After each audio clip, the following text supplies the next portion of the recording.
तो बिल्कुल केंद्रीय गृह मंत्री अमित शाह का 3 दिवसीय एमपी दौरा है, जिस पर ज्योतिरादित्य सिंधिया ने बयान दिया है। हमारे प्रेरणा स्रोत हैं गृह मंत्री अमित शाह। सिंधिया की ओर से ये बात कही गई है।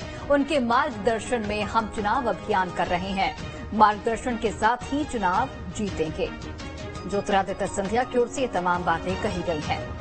अमित शाह 3 दिवसीय प्रवास पर आ रहे हैं मध्य प्रदेश। थोड़ी ही देर में अमित शाह पहुंच जाएंगे और सबसे पहले महाकौशल क्षेत्र के तमाम विधानसभा सीटों पर मंथन किया जाएगा, बैठक करेंगे और इसी को लेकर ज्योतिरादित्य सिंधिया ने भी बयान दिया है।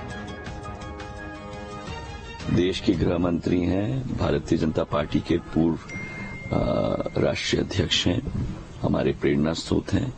उनके ही मार्गदर्शन में पूरे इस चुनाव अभियान को हम आगे ले जा रहे हैं। हम बड़े उत्सुकता से उनका इंतजार कर रहे हैं और उनके मार्गदर्शन में आगे के अगले 15 दिन में किस तरीके से हमें कार्य करना है, उस रास्ते पे ही हम लोग आगे निकलेंगे उनके मार्गदर्शन के आधार पर।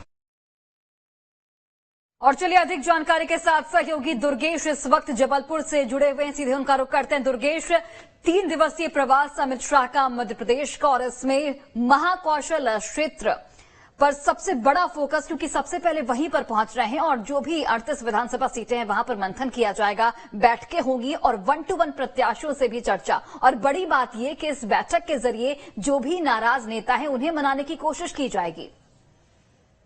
बिल्कुल निश्चित तौर पर देखिए, मध्य प्रदेश की विधानसभा चुनाव में अब बहुत ज्यादा वक्त नहीं बचा है, मतदान नजदीक आ रहा है और ऐसे में अब जो केंद्रीय नेतृत्व है वो कमान अपने हाथों में ले रहा है। और निश्चित तौर पर कह सकते हैं कि आज केंद्रीय गृह मंत्री अमित शाह का जो मध्य प्रदेश का दौरा शुरू हो रहा है वो महाकौशल से शुरू हो रहा है और जबलपुर वो पहला शहर होगा जहां पर सीधे अमित शाह यहाँ पर आने वाले हैं। तैयारियों की तस्वीरें मैं यहाँ पर दिखाऊंगा कि किस तरीके से गृह मंत्री अमित शाह की जो शुरुआत है वो जबलपुर से हो रही है और यही वो स्थान है जहां गौड़वाना साम्राज्य के अमर शहीद राजा शंकर शाह रघुनाथ शाह की प्रतिमाओं पर वो माल्यार्पण करेंगे और यहीं से शुरुआत करेंगे महाकौशल के दौरे की।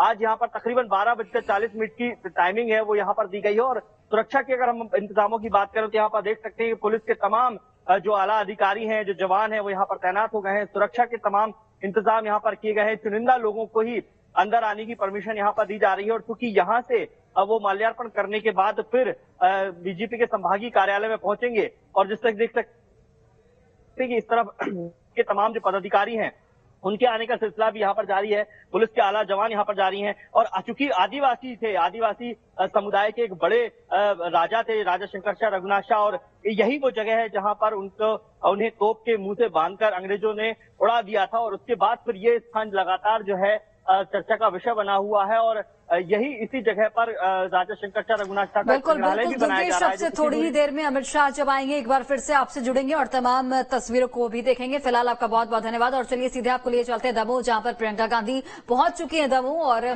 कांग्रेस प्रत्याशियों के नामांकन में वो शामिल होंगी और